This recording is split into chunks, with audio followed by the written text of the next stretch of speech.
Hi everyone, welcome to the Grounded Analyst. In this video, I have talked about relative reference, absolute reference, and mixed reference. These are basic topics, but when you start making big formulas, then these topics are really important. और बहुत ही ज़्यादा ये confusing होते हैं उन लोगों के लिए जो कि अभी नया नया एक्सेल को सीखना स्टार्ट कर रहे हैं। तो चलते हैं अपनी स्क्रीन पे और देखते हैं कि ये सारी चीज़ें क्या होती हैं। मैं जाता हूँ सेल नंबर L2 में and I write Akash. Now if I go to cell number M6 और मुझे इसी सेल में आकाश लाना है without writing my name, I can press equals to, I can go to this cell which is L2. Now अगर आप formula bar में देखोगे ये आपको दिखा रहा है इक्वल्स टू L2 और आप प्रेस करते हो तो यहाँ पे भी आपको आकाश ही दिखेगा.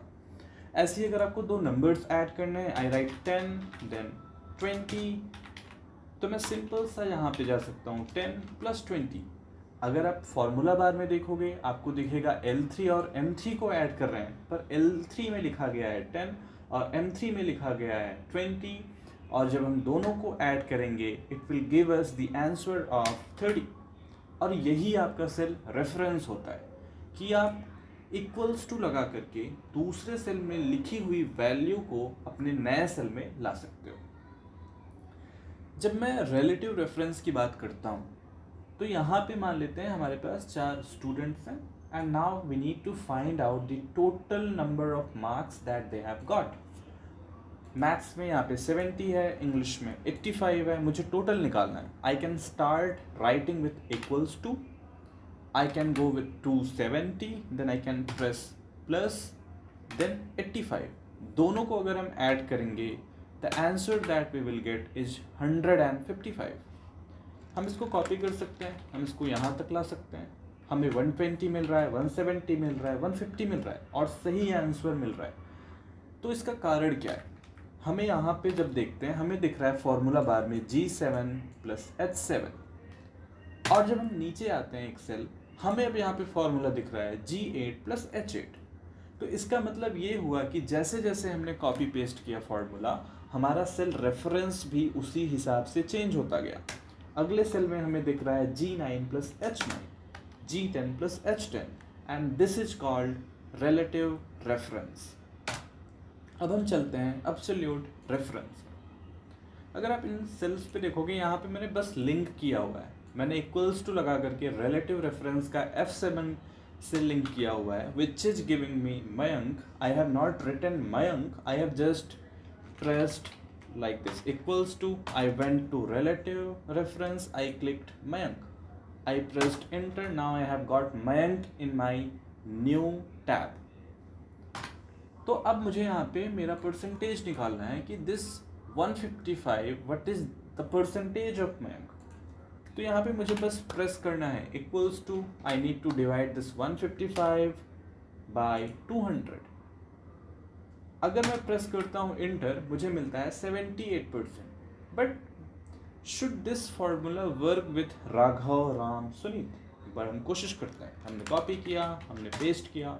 Now the answer that we are getting is division error, value error 214%. अब हम एक बार देखते हैं ऐसा होने का कारण क्या है. जब हम इस वाले सेल को देखते हैं यहाँ पे हम डिवाइड कर रहे हैं cell number M7 which is 155 by K4 which is 200. यहाँ तक सब कुछ सही है. जैसे ही हम अगले सेल में गए अब यहाँ पे हम डिवाइड कर रहे हैं 120 which is correct by K5. K5 is blank. अब यहाँ पे ये हमारा गलत आ रहा है, यहाँ इस कारण से हमें डिवीजन एरर मिल रहा है. इसका मतलब है कि यहाँ पे रिलेटिव रेफरेंस लग रहा है. जैसे जैसे हम सेल को चेंज करते चल रहे हैं वैसे वैसे भी हमारा रेफरेंस भी चेंज होता जा रहा है, और जो कि नहीं होना चाहिए. यहाँ पे हम 150 को डिवाइड कर रहे हैं 70 से, जो कि गलत है.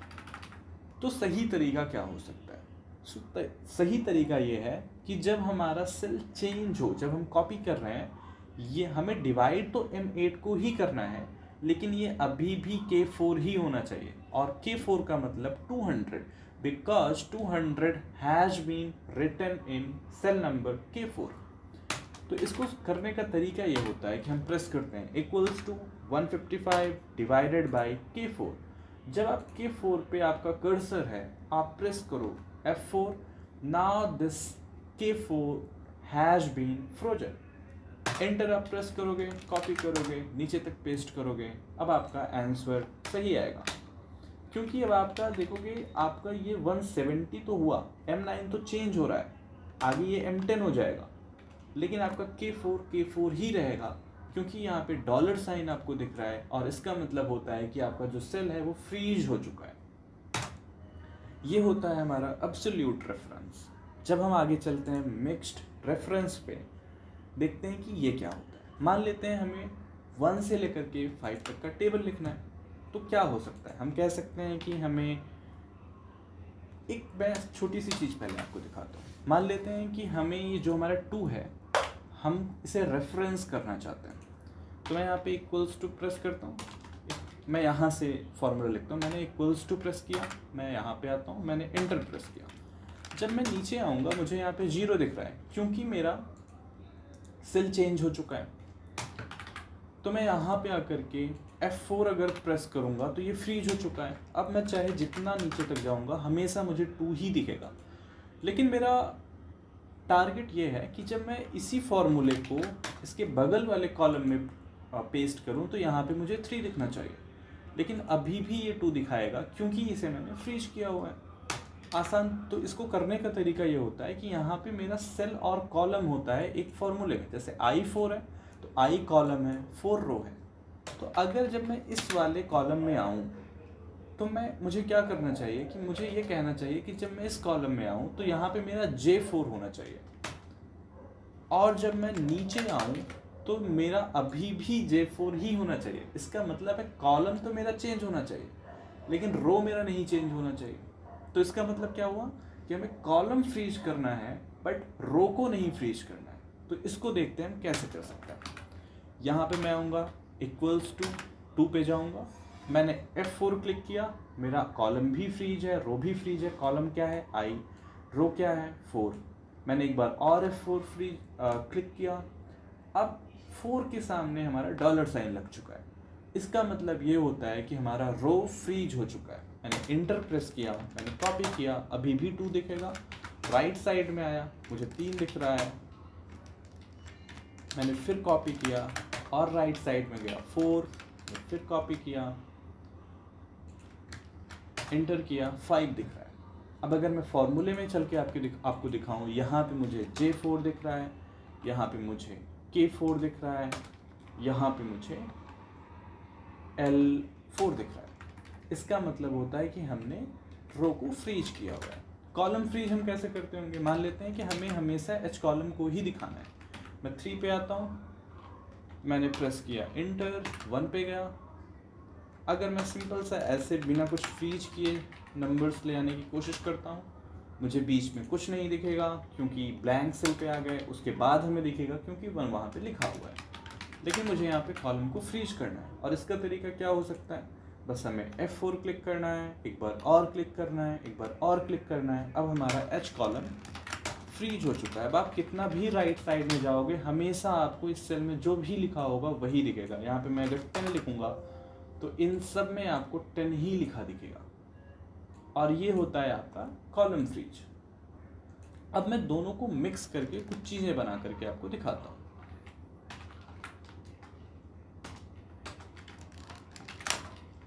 मान लेते हैं कि हमें 1 से 5 तक का टेबल लिखना है। तो अगर मैं 3 की बात करूं, तो अगर मैं इस 1 को 3 से मल्टीप्लाई कर दूं तो हमें 3 मिलेगा। मैं इस 2 को मल्टीप्लाई कर दूं 3 से तो हमें 6 दिखेगा।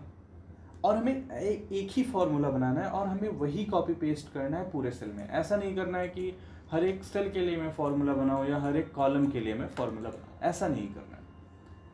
तो हमें यहाँ पे 2 को मल्टीप्लाई करना पड़ेगा 3 से। इसका मतलब है कि जैसे जैसे मेरा फॉर्मूला नीचे जाता जाएगा, इस J4 का रो कभी नहीं चेंज होना चाहिए। जब हम 4 पे आएंगे, यहाँ पे हमें अभी भी 4 को मल्टीप्लाई करना है 2 से सही आंसर पाने के लिए। तो अभी भी देखिए आप, तो H6 है, आपका रो कभी नहीं चेंज हुआ, लेकिन आपका कॉलम चेंज हुआ। तो लेकिन जब आप इस K4 वाले पार्ट को देखोगे, यहाँ पे आपका कभी कॉलम नहीं चेंज होना चाहिए। ऐसा नहीं हो सकता कि आप 5 टू जा फाइंड आउट करो और आप यहाँ से मल्टीप्लाई करो, वो गलत देगा, आपको अभी भी 2 से ही मल्टीप्लाई करना पड़ेगा। तो आपका जो H6 है उसका कभी कॉलम नहीं चेंज होना चाहिए, L4 का कभी रो नहीं चेंज होना चाहिए। तो इसको करने का तरीका हमने ऑलरेडी देख लिया है। हमें क्या बोलना पड़ेगा कि हम 2 को मल्टीप्लाई करना चाहते हैं H5 से। एक बार के लिए मैं बिना कुछ फ्रीज किए हुए दिखाता हूँ क्या होता है। ये मेरा हुआ रिलेटिव रेफरेंस। जैसे जैसे मेरा सेल मूव हुआ वैसी वैसी चीज़ें हमारी मूव करती चली गई। एक बार के लिए हम एब्सोल्यूट रेफरेंस देख लेते हैं कि मैंने 2 को फ्रीज किया, मल्टीप्लाई किया 1 से। अब हमेशा ही हमें यहाँ पे 2 देखने को मिलेगा, वो भी गलत है। हमें ये कहना पड़ेगा कि मैं 2 को मल्टीप्लाई करना चाहता हूँ, इस 2 का रो कभी नहीं चेंज होना चाहिए। रो को मुझे फ्रीज करना पड़ेगा, तो 4 के आगे डॉलर साइन। मल्टीप्लाई करना चाहता हूँ 1 से, इस 1 का कॉलम कभी नहीं फ्रीज होना चाहिए, तो H कॉलम कभी नहीं फ्रीज होना चाहिए। मैंने F4 क्लिक किया, F4 क्लिक किया, F4 क्लिक किया, कॉलम H के सामने डॉलर साइन आया, इसका मतलब कॉलम फ्रीज है। आपको इंटर प्रेस करना है, कॉपी करना है, पेस्ट कर देना है, आपका 5 तक का टेबल हो गया। अब आप 5 क्या, आप जितना टेबल बनाना चाहो आप बना सकते हो। एक चीज़ आपको चेंज करना पड़ेगा, आपका ये 5 6 होना चाहिए। तो इसके लिए मैं सिंपल सा एक फार्मूला बनाता हूँ, 2 + 1 मुझे 3 मिलेगा, और मैं इसको कॉपी कर देता हूँ। अब मैंने यहाँ पे 1 सेकेंड के अंदर 55 तक का टेबल बना लिया है, और ये बहुत बड़ा, आप चाहे जितना टेबल बना डालो आपकी इच्छा, 66 तक बन गया। तो ये होता है मिक्स्ड रेफरेंस। तो ये जो पार्ट है हमारा, ये बहुत ही ज़रूरी होता है। अभी आपको लग रहा होगा कि ये क्या ही था, लेकिन जब आप अच्छे बड़े बड़े फार्मूले बनाना चालू करते हो तो यही सारी चीज़ें वहाँ पे काम करती हैं।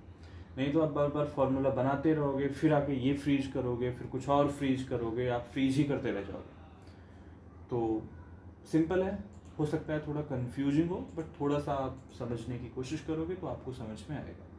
आज की वीडियो के लिए हम इतना ही रखते हैं। जब हम अगली वीडियो में मिलेंगे तो मैं आऊँगा कुछ एक्सेल के फंक्शन के साथ में, कुछ फार्मूलों के साथ में, और हम देखेंगे कि एक्सेल के साथ में हम क्या क्या कर सकते हैं। So thank you so much for watching this video.